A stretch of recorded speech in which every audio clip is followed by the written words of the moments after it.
Bien, ya se está grabando. Sí, entonces les decía, espero que se pueda ver en las computadoras de todos, si no, pues ya en la grabación se va a ver muy bien la imagen satelital. Entonces, yo aquí puedo cerrar aquí este comercial y si ustedes se fijan, aquí está el Mar Muerto. Vean, y acá arriba dice Tiberíades, que es el Mar de Galilea. Voy a alejarme un poquito y ahí están. Estos son los dos cuerpos de agua. Tanto el Mar Muerto como el Mar de Galilea o lago de Tiberíades están debajo del nivel del mar. Cuando uno está ahí, pues es una sensación muy extraña la que se siente porque se percibe diferente la presión atmosférica y tu cuerpo empieza a deshidratarse muy rápido. Pero toda esta zona de donde va el Jordán, que une a los dos cuerpos de agua, los dos mares, esta zona se generó por terremotos. Es una falla. Y entonces yo supongo que poco a poco toda esta zona que está del lado izquierdo del Jordán se va metiendo debajo de esta otra. Y yo pienso eso porque precisamente aquí, frente al Mar Muerto, tenemos estas montañas de Jordania. Estas montañas que son tremendísimas, están enormes. ¿Verdad? Incluso en esta montaña que se ve aquí, como que la parte más elevada, no recuerdo si se llama el Nebo, todo es una cordillera en realidad.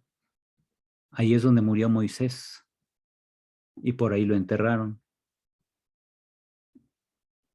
Y después, cuando entran a Jericó, entran por acá, cruzan el Jordán y se vienen hacia acá.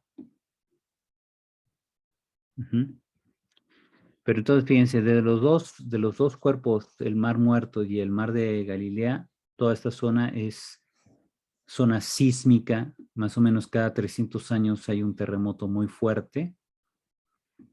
Y ha sido tan fuerte los terremotos que, por ejemplo, lugares tales como igual aquí Jerusalén, que está acá abajo. Tenemos, por ejemplo, acá Cesarea Marítima, que es aquí donde está el cursor. Aquí en Cesarea Marítima hay una lápida que habla ahí de Poncio Pilato. Pero esta ciudad fue destruida por un terremoto que ocurrió acá. Como está muy cerca, la onda sísmica llegó y destruyó prácticamente todos los pueblos y aldeas que están por aquí. Así de fuertes son, ¿no? Entonces, cuando nuestro Señor habla en Marcos 13 que habrá terremotos muy fuertes, pues está haciendo clara alusión a la zona sísmica donde ellos mismos habitan. Bien, volvemos acá a la presentación. Entonces dice Jesús, habrá terremotos en diversos lugares, habrá hambre. Esto será el comienzo de los dolores de alumbramiento. Es decir, no solamente se está hablando de acontecimientos comunes, sino que en la apocalíptica tenemos un recurso que es las llamadas convulsiones de la creación. La creación entera entra en convulsión ante un designio de Dios. Y esto lo vamos a notar, por ejemplo, cuando Jesús muere en la cruz, ¿verdad? Que viene también un terremoto, todo se oscurece, hasta salen los muertos, ¿verdad? Dice Mateo. O sea, hay una serie de convulsiones cósmicas que reflejan pues el significado de la muerte de Jesús. Aquí nuestro Señor está hablando de cómo cuando veamos guerras, terremotos, etcétera, pues son simplemente acontecimientos que siempre ocurren, pero que no son más que dolores que anuncian un futuro alumbramiento que será la venida del Hijo del Hombre. ¿Qué consecuencias habrá para los discípulos? Aquí se habla de unas primeras consecuencias. Va a decir aquí nuestro Señor de los versículos 9 al 13, pero ustedes miren por ustedes mismos, los entregarán a los tribunales, serán azotados en las sinagogas y comparecerán ante gobernadores y reyes por mi causa, para que den testimonio ante ellos. Es decir, Jesús dice, el que quiera venir conmigo, sepa que será perseguido, que Dios no le ahorrará sufrimientos, como Dios tampoco le ahorró sufrimientos a Cristo. Ajá. Aquí más bien Jesús va a invitar a la perseverancia, que está marcada ahí en el versículo 13. El que persevera hasta el fin se salvará. Versículo 10, fíjense, dice, es preciso que antes sea proclamada la buena nueva a todas las naciones. No dice cómo, tampoco dice que todas las naciones se van a convertir, solamente dice que sea proclamada la buena nueva.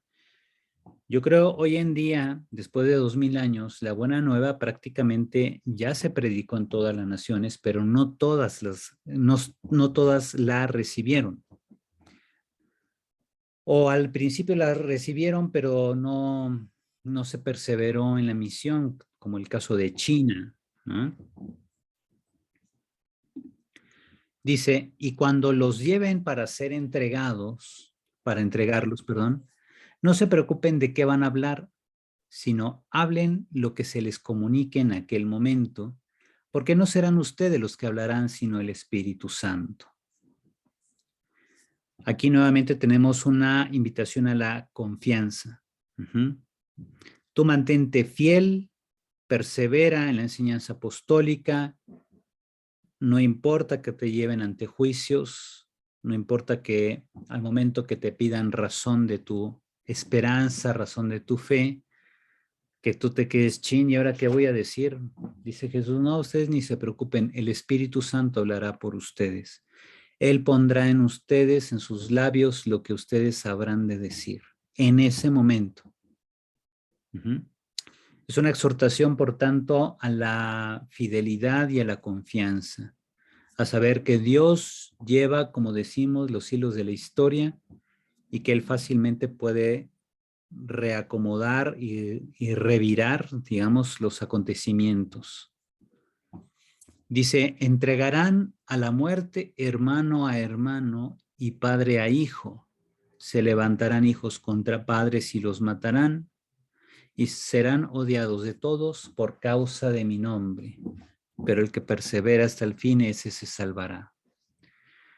Aquí fíjense, en la época en que Marcos redacta este discurso, también algo que se ve en las llamadas cartas católicas como la carta de Santiago, las dos cartas de Pedro, pero sobre todo la primera, tenemos también la carta de Judas.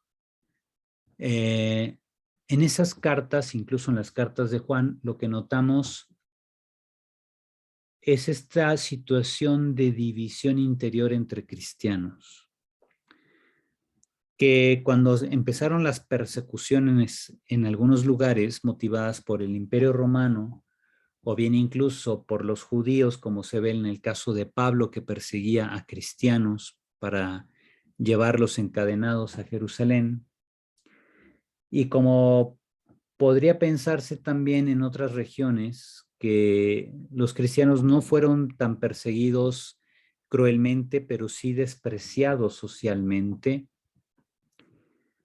Ahí es cuando se puede entender estas palabras de Jesús, que había hermanos que denunciaban a otros hermanos, o miembros de una misma familia, ¿verdad? Se denunciaban padres a hijos, hijos a padres, por ser fieles a Cristo, por pertenecer a un culto extraño que alejaba a la gente de los cultos imperiales o de los cultos a los dioses protectores del Imperio Romano. En aquella época el Imperio Romano permitía prácticamente cualquier culto, a excepción de aquellos cultos que claramente hablaban contra Roma. Y entonces no faltaban cristianos que hablaban directamente contra Roma, porque les parecía que Roma era un instrumento del diablo, como se lee en Apocalipsis. Y entonces estas comunidades eran denunciadas y sus integrantes eran llevados ante gobernadores y reyes, ante tribunales romanos. Ahí se estaba cumpliendo lo que dice Jesús en este discurso. Y esto ocurrió pues prácticamente desde que Nerón culpó a los cristianos en Roma del incendio de la ciudad en el año 64. Y tenemos también que en otros lugares, como les decía, en Medio Oriente y en regiones de Europa, los cristianos eran despreciados porque no querían participar de los cultos a los dioses protectores de Roma y eran vistos con recelo, y mucha gente los tachaba literalmente de fresas, de fifís, de sangrones que no querían juntarse con el resto de la sociedad para rendir culto a los dioses. Los cristianos no creían en eso y entonces pues también la gente los rechazaba, los despreciaba socialmente, y había traiciones dentro de la familia donde unos se entregaban a otros diciendo, ese es cristiano, no quiere defender o no quiere rendir culto a los dioses que defienden a Roma, y eso era visto como un delito, y entonces venían estas persecuciones o al menos estos desprecios sociales donde la gente se dejaba de relacionar con los cristianos y los rechazaban. Ya decían los cristianos, pues son una serie de sangrones que nos ven como si fuéramos seres inferiores, porque ellos creen conocer al Dios verdadero, y etcétera, ¿no? Entonces, también se podría pensar que muchos cristianos asumían una actitud sectarista. O sea, eso también siempre ha sucedido dentro de la iglesia, donde hay gente que se cree más buena que otros, que creen que conocen mejor a Cristo que otros, empiezan a despreciar gente de otros grupos de pastoral, porque ellos se creen superiores y etcétera. No sé si eso les ha pasado en sus parroquias, pero bueno, si llega a pasar ya saben que es culpa de la globalización, ¿no? Ya tenemos a quién culpar. Bien, después Jesús va a hablar aquí del signo por excelencia.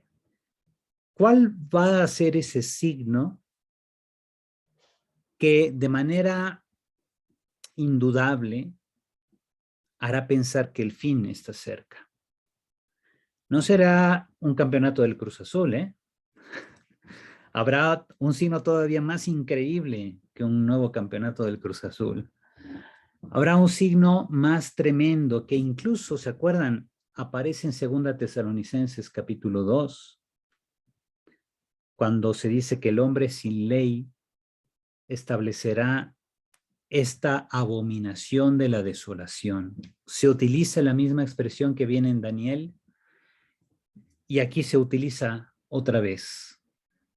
Tal parece que hay una particular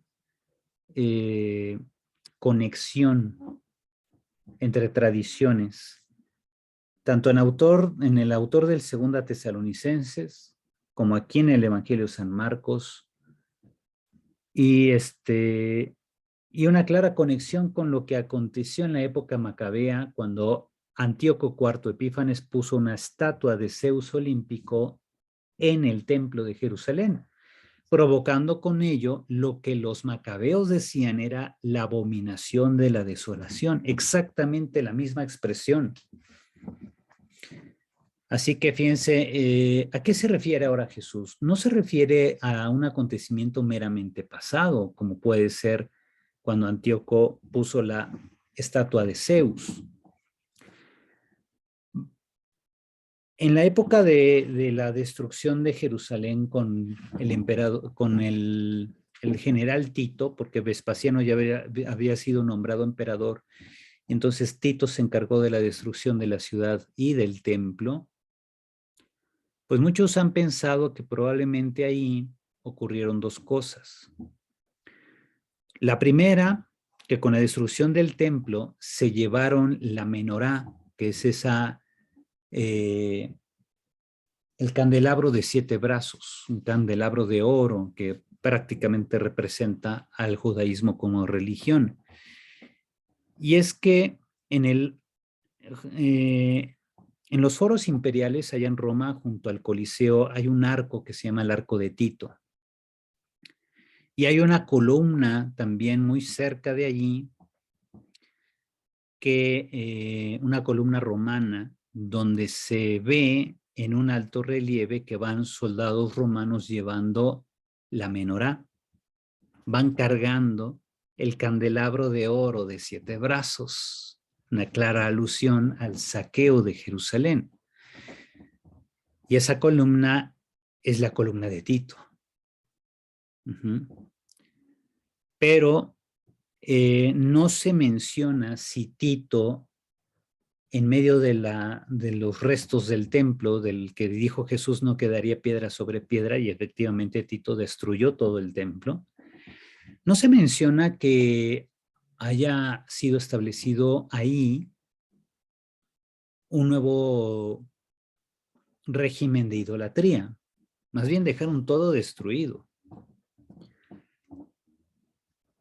Y luego, en el 135, 65 años después, cuando viene la segunda invasión romana sobre Jerusalén, pues ya no había templo, ¿verdad? Y entonces Adriano emperador en el 135, el emperador romano, le cambia el nombre a la ciudad, ya no se llama Jerusalén, ahora se va a llamar Aelia Capitolina, pero no permite la reconstrucción de un templo. Entonces puede ser que la abominación de la desolación no sea el establecimiento de una nueva idolatría, sino la destrucción literal del templo. ¿Ok? Pero aquí viene un problema. El versículo 14 dice, cuando vean ustedes la abominación de la desolación erigida donde no debe, el que lea, que entienda. ¿A qué se puede referir? Pues al establecimiento de una nueva idolatría. Alguien dirá, pues es que ahorita ahí donde estaba el templo, ahora está la mezquita de la roca de los musulmanes. ¿Será esa la abominación de la desolación? Y pues la respuesta es no, porque los musulmanes adoran al mismo Dios que los judíos. Nada más le llaman Alá, pero es el mismo Dios. Los musulmanes tienen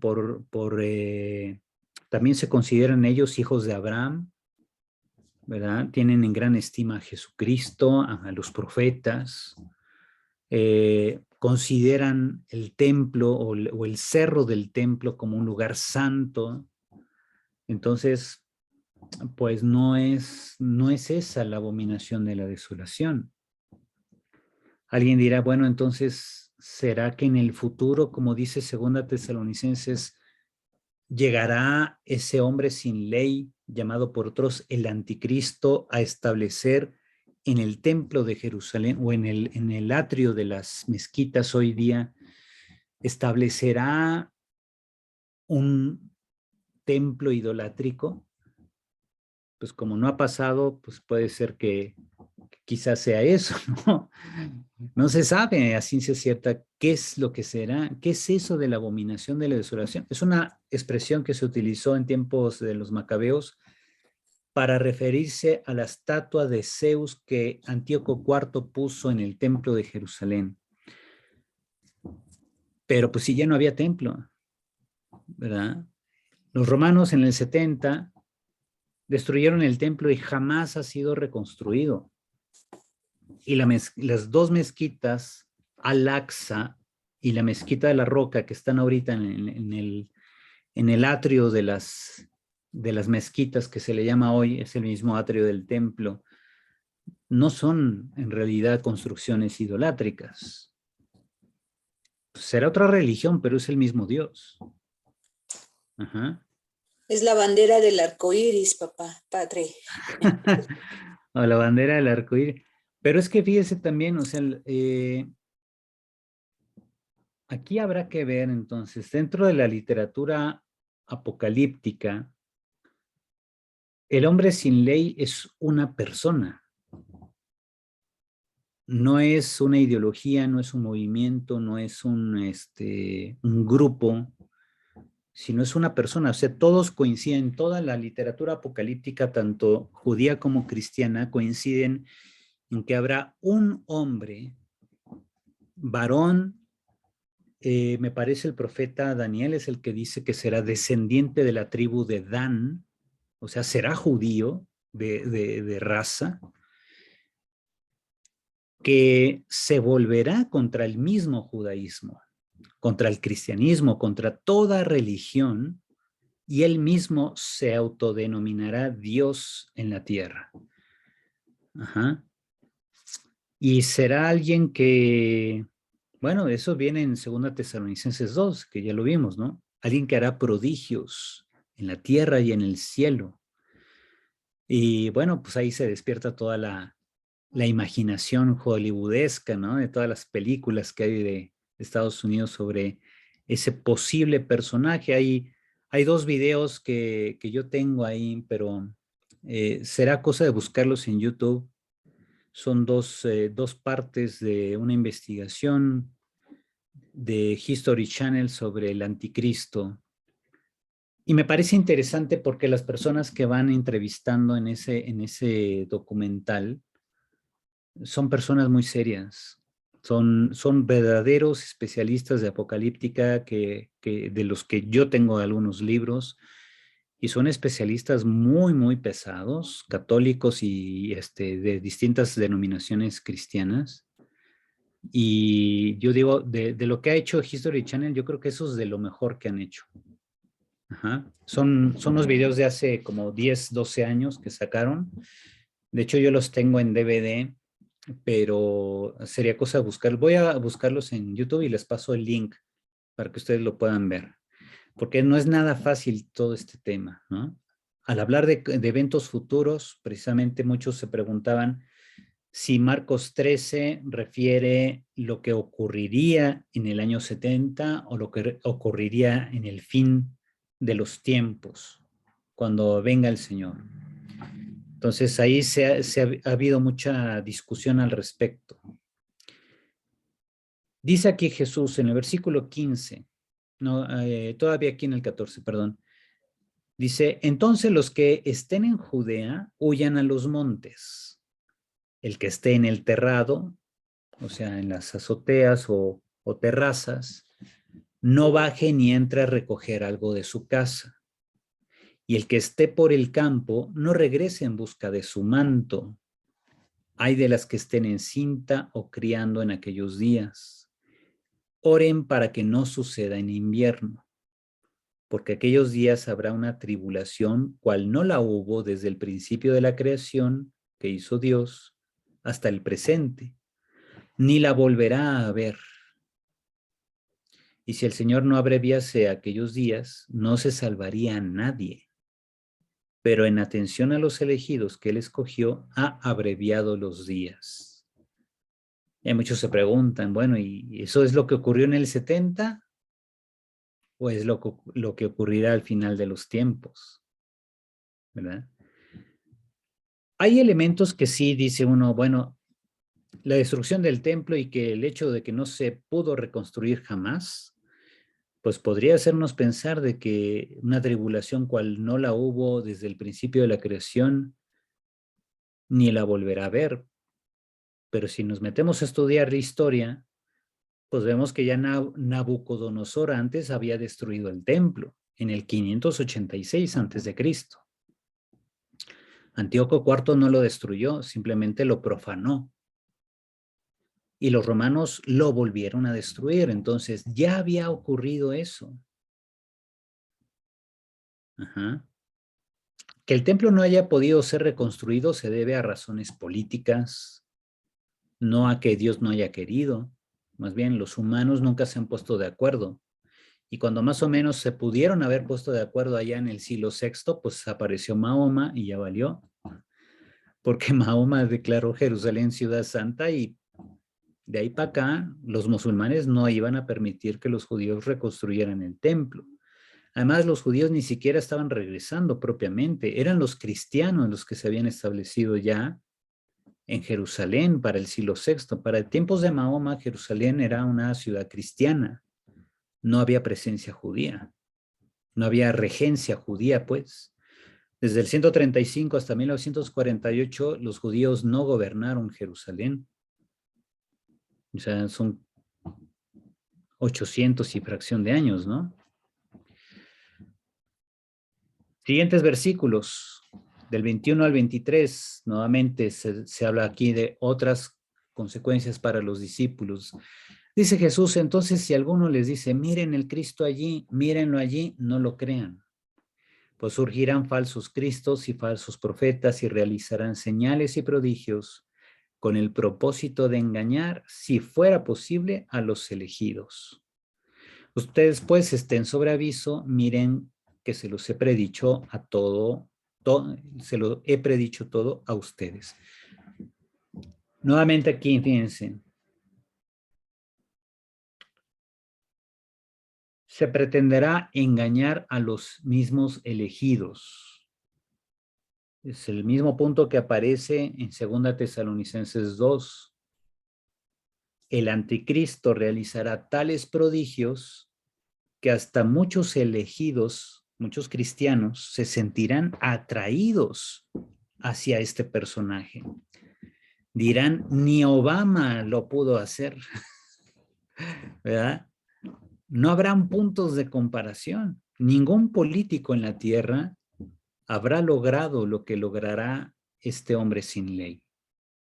¿Verdad? Así le llaman el ho anomos, que en griego significa el hombre sin ley.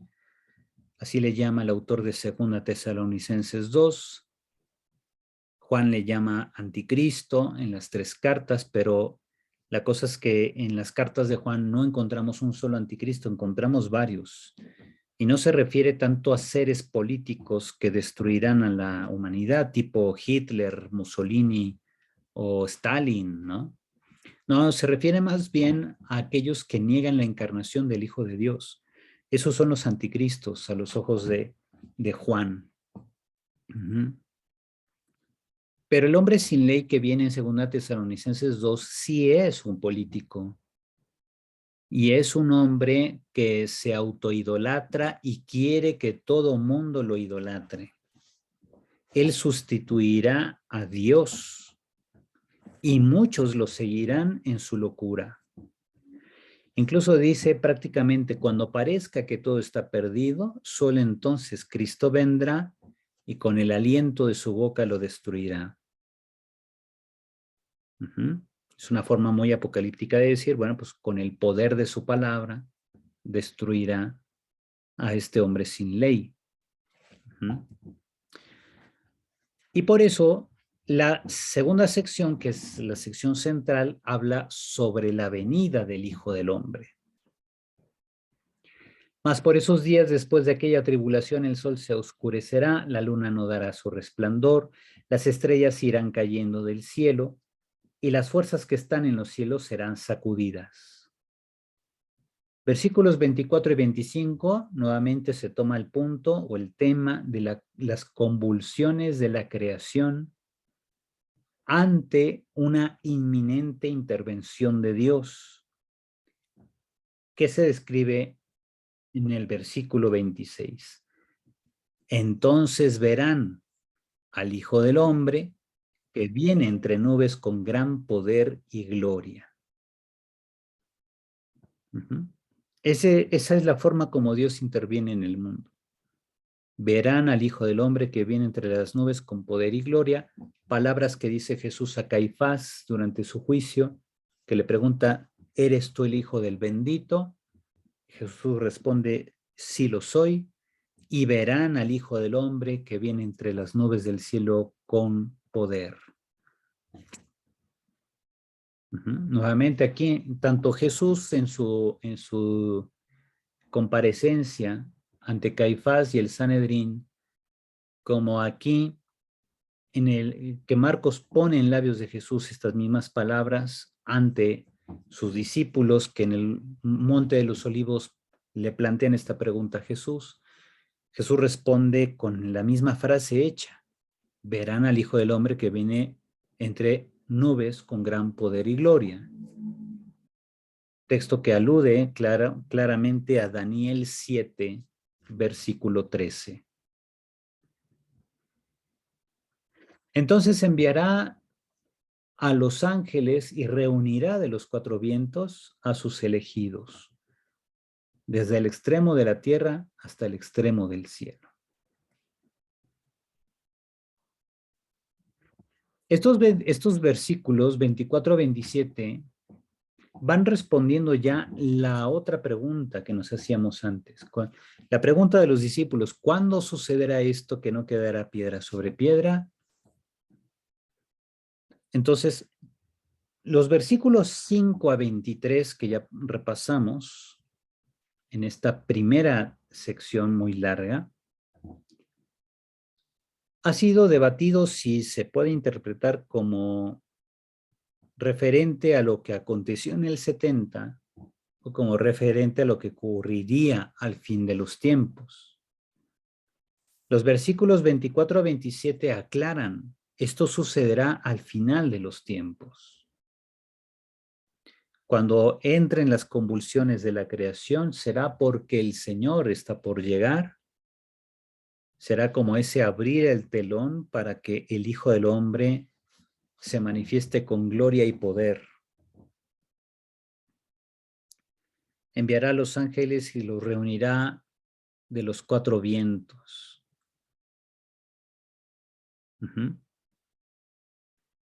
Cuando Jesús habla de la parábola del trigo y la cizaña, también habla de cómo los ángeles harán esta siega de humanos y separarán a los buenos de los malos, como un pescador separa a los peces buenos de los peces malos.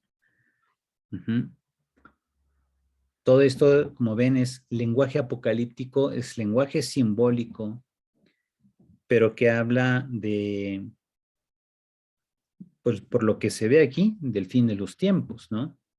No tanto del 70, de esta guerra judía. Versículo 28, en adelante al 32, aquí en las primeras exhortaciones. De la higuera aprendan esta parábola: cuando ya sus ramas están tiernas y brotan las hojas, saben que el verano está cerca. Así también ustedes, cuando vean que sucede esto, sepan que Él está cerca, a las puertas. Yo les aseguro que no pasará esta generación hasta que todo esto suceda. Este versículo 30 mete todo el problema sobre ¿y cuándo pasará esto? ¿Verdad? Porque al referirse a esta generación, pues también o se interpreta literalmente o se interpreta de modo simbólico. Esta generación, pues la generación del año 30, cuando Jesús está diciendo estas palabras, o puede ser la generación de cuando se escribe el Evangelio de Marcos en el año 70, 68 al 70, o puede referirse a la generación de la humanidad, que no pasará la humanidad misma hasta que todo esto suceda. Entonces, ¿cuándo será eso? ¿Quién sabe? Cada vez hay más gente en el mundo, ¿verdad? El cielo y la tierra pasarán, pero mis palabras no pasarán. Es decir, lo que estoy diciendo se cumplirá a rajatabla. Mas de aquel día y hora nadie sabe nada, ni los ángeles en el cielo, ni el Hijo, sino solo el Padre. Aquí se llega pues al extremo de este llamado recurso de esoterismo. Cuando Jesús dice ni el Hijo lo sabe, es una forma persuasiva de decir ni siquiera me pregunten. Ajá. Lo que es proyecto de Dios, Él sabrá cuándo realizarlo. Pero lo que toca a ustedes les toca velar y orar. Vigilar sobre ustedes mismos y orar para mantenerse en la fidelidad. Entonces, fíjense, Jesús dice, ustedes no se angustien, Ustedes lleven su vida, ustedes procuren vivir en justicia, sirviendo en caridad, etcétera. No se angustien de cuándo serán el final de los tiempos, porque lo más probable es que no será nuestro tiempo de vida, aun cuando Putin amenace al mundo con una guerra nuclear. Pues lo más probable es que si llega a haber una guerra nuclear, habrá quienes sobrevivan y esos sobrevivientes regenerarán la humanidad, aunque se lleve miles de años, pero eso no significa que ya Cristo va a regresar, ¿verdad? A veces confundimos el fin del mundo con el fin del tiempo. El mundo como planeta, pues ya cuántos años tiene, ¿no? Miles de millones de años. La humanidad tiene al menos unos 250,000 años en la Tierra como Homo sapiens, pero los dinosaurios desaparecieron hace 68 millones de años. Échale 68 por 4, esa es la cantidad de veces que lleva la humanidad en el mundo. Vamos a hacer aquí la operación 68 por 4. Porque caben 4 veces 250,000 años en 1,000,000 de años, ¿no? Entonces son 272 veces el tiempo que lleva la humanidad en la Tierra. Ese es el tiempo en que en esa época desaparecieron los dinosaurios. 272 veces el tiempo que lleva la humanidad en la Tierra. Ese es el tiempo de cuando desaparecieron los dinosaurios. Y se cree que los dinosaurios estuvieron de hace 250 millones de años hasta hace 68 millones. O sea, ellos gobernaron la Tierra 182 millones de años, que corresponde a 728 veces el tiempo que llevan los humanos en la Tierra. ¿Ustedes creen que la Tierra se preocupa? Pues lo más probable es que la humanidad va a desaparecer y la Tierra va a seguir como si nada, o si la humanidad se desaparece por guerras nucleares, con el tiempo la Tierra se regenera. A lo mejor le lleve unos 3, 4 millones de años, pero se va a regenerar. Y así como Susi o no sé quién aparece ahí en Ministerios Laicales que tiene una foto panorámica bien bonita, así será la Tierra cuando ya no haya humanos. La Tierra va a poder respirar cuando nosotros no estemos, ¿no? Pero entonces, fíjense, Jesús aquí habla de un fin, más bien de un proyecto en el que están los humanos. Entonces, lo que llamamos comúnmente el fin del mundo no es el fin del mundo. El mundo se acabará, yo creo, cuando el sol se lo coma. Porque ya ven, dicen, más o menos dentro de unos 7,000 millones de años, el sol crecerá tanto que se tragará la tierra. Pues ya la humanidad, quién sabe dónde esté para entonces. Si es que la humanidad sobrevivió, pues ya se fue a vivir a otra galaxia, yo creo, a un lugar más seguro, porque el sol, nada puede detener el crecimiento del sol. Alguien dirá, no, pero es que Dios es todopoderoso y Dios nos va a cuidar. Pues sí, pero Dios no está obligado a que la humanidad viva para siempre, ¿verdad? Si ya la Biblia misma dice que habrá un día final, pues ¿para qué le hacemos al cuento? El punto aquí es más bien que veamos, versículo 32, Jesús es muy específico. Nadie sabe ni el día ni la hora, ni los ángeles ni el Hijo, sino solo el Padre. Es una forma muy sutil de decir, ni siquiera me pregunten, porque no les voy a decir. Claro que Jesús, como Hijo de Dios, pues a fuerza que sabe, pero pues no lo va a decir. No forma parte de lo que es su revelación. Y Él no está para satisfacer nuestras curiosidades, sino que nos da lo que necesitamos para salvarnos. Y no necesitamos saber cuándo será el día final para que nos salvemos. Lo que sigue entonces, versículos 33 a 37. Se cierra aquí el capítulo. Estén atentos y vigilen. O sea, eso es lo que sí les toca a ustedes. Estén atentos y vigilen porque ignoran ustedes cuándo será el momento. Al igual que un hombre que se ausenta, deja su casa, da atribuciones a sus siervos, a cada uno su trabajo, y ordena al portero que vele. Velen, por tanto, ya que no saben cuándo viene el dueño de la casa, si al atardecer o a medianoche, o al cantar del gallo o de madrugada. No sea que llegue de improviso y los encuentre dormidos. Lo que a ustedes digo, a todos lo digo, velen. Y esto es muy interesante porque fíjense, ya ven que Roberto Farril tiene su programa ahí del Pulso de la Fe y pues invita a mucha gente a su programa.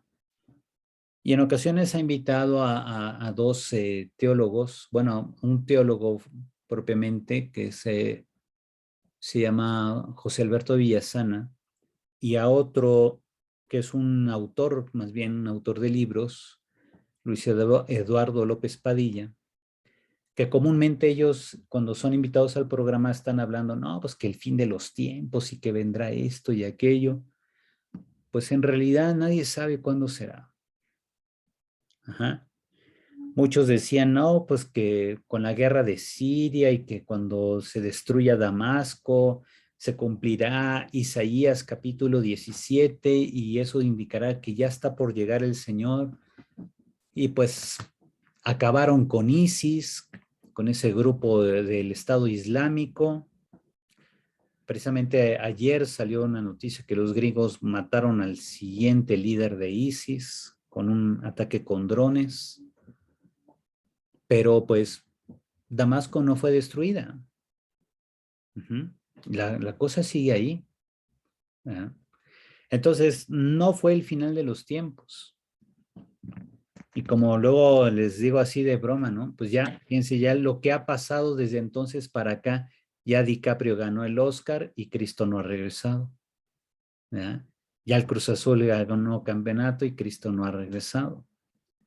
Ya el Atlas volvió a ganar incluso 2 veces el bicampeonato del fútbol mexicano después de 50 años de no ganar y Cristo no ha regresado. Ya López Obrador ha sido presidente, ya va a salir y llegó Trump y ya se fue Trump y Cristo no regresa. Entonces, ¿cuándo regresará el Señor? Pues Él no nos va a decir.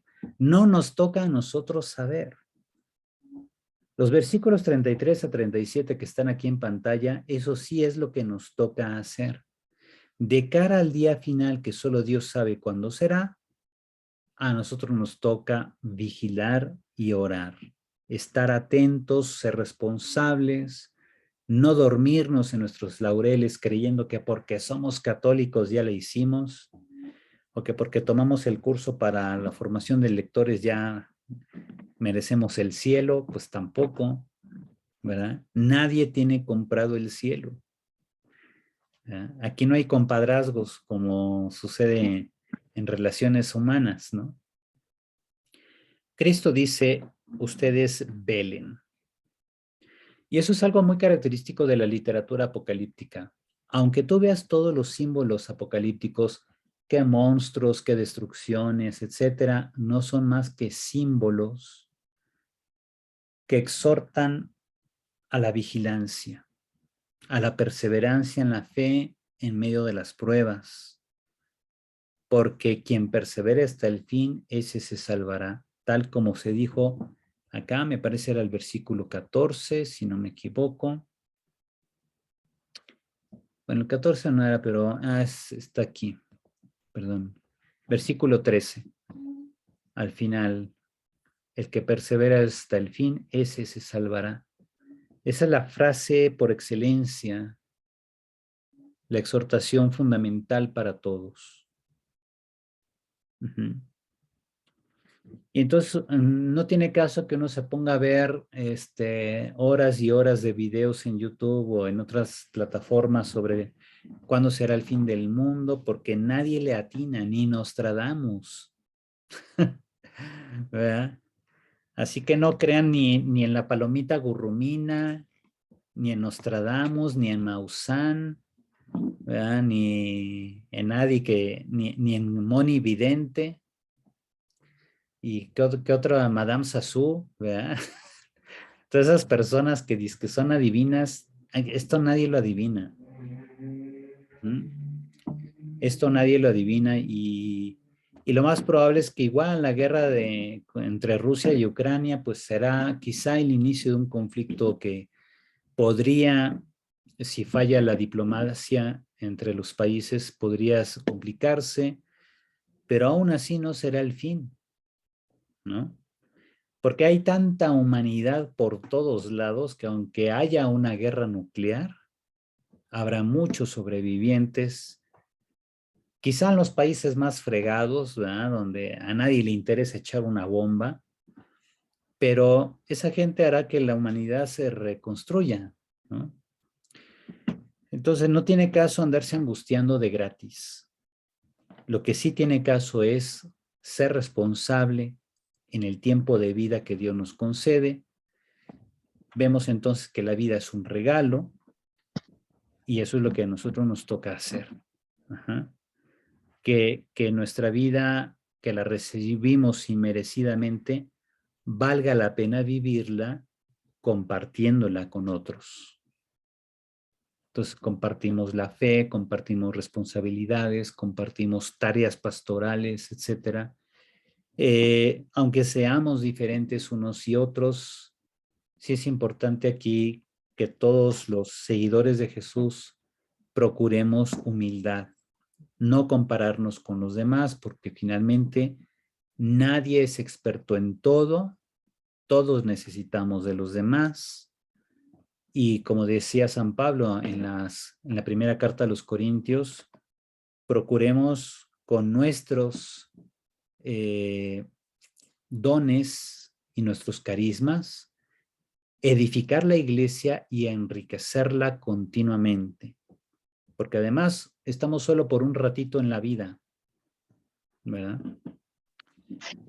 Nuestra vida es corta, procuremos que nuestra vida haya valido la pena vivirla con continuo servicio, con continuos actos de caridad, de comunión, ¿verdad? Y no andar angustiándose por cosas que en realidad son pasajeras o que son moda, porque todo eso, como dice la misma palabra, lo que es moda se muda, y lo que ahorita es moda, dentro de unos años ya nadie lo va a pelar, ¿verdad? ¿Se acuerdan quienes son del programa Baby Boomer? Ya no digamos 40 y más, los que andaban con pantalones acampanados, tú los ves y dices, híjole, ¿cómo se atrevían a vestirse así? Y todavía creían que era la moda y se creían ahí John Travolta, ¿no? Bailando. Y ahora tú ves a esa gente en las películas y dices, híjole, qué gustos tan feos, ¿no? Pero pues lo mismo dirán de nosotros, ¿verdad? Los que crecimos escuchando a Michael Jackson y todos esos cantantes de los chochentas, como dicen los chavos hoy, ¿verdad? Música de los chochentas, pues sí, hay que aceptar, ¿verdad? Ya el tiempo pasó y los ochentas eran novedad, todos esos cantantes y todo eso, y eso pasa. Y el fin no llega, el fin no llega. Más rápido llega el fin de nuestra vida que el fin de la historia humana. Uh-huh. Entonces, considerando eso, procuremos simplemente que cada día sea una bendición, no solo para nosotros, sino que cada día haga de nosotros una bendición para otros. Eso es vivir realmente un espíritu apocalíptico, ¿verdad? No, porque el apocalíptico no es el que está esperando ahí ya que llegue el Señor. El apocalíptico es el que, sabiendo que el Señor va a regresar, se pone a trabajar y hace lo que le toca hacer en la obra de la evangelización, porque sabe que el Señor premiará con la corona de la gloria al que persevere hasta el fin. Uh-huh. Y pues prácticamente eso sería nuestro tema de hoy. Con eso prácticamente terminamos y estoy a la orden si alguien tiene alguna pregunta.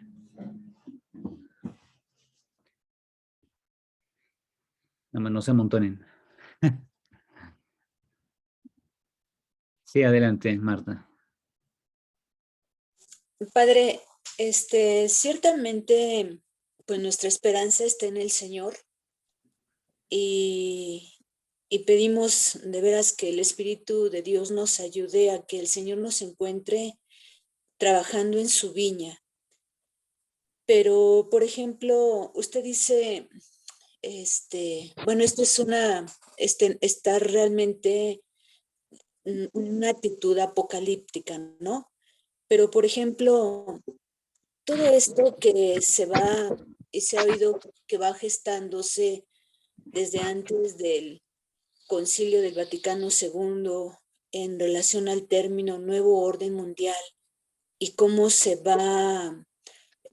ha ido metiendo en diferentes esferas, en diferentes instituciones, la misma iglesia, ¿no? Se habla de este tipo de que se persigue un nuevo orden mundial.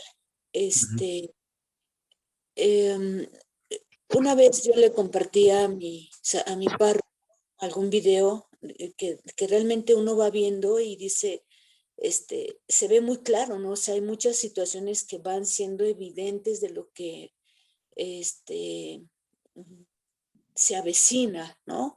Y de cómo el hombre no se cansa de tener poder, poder y poder, ¿no?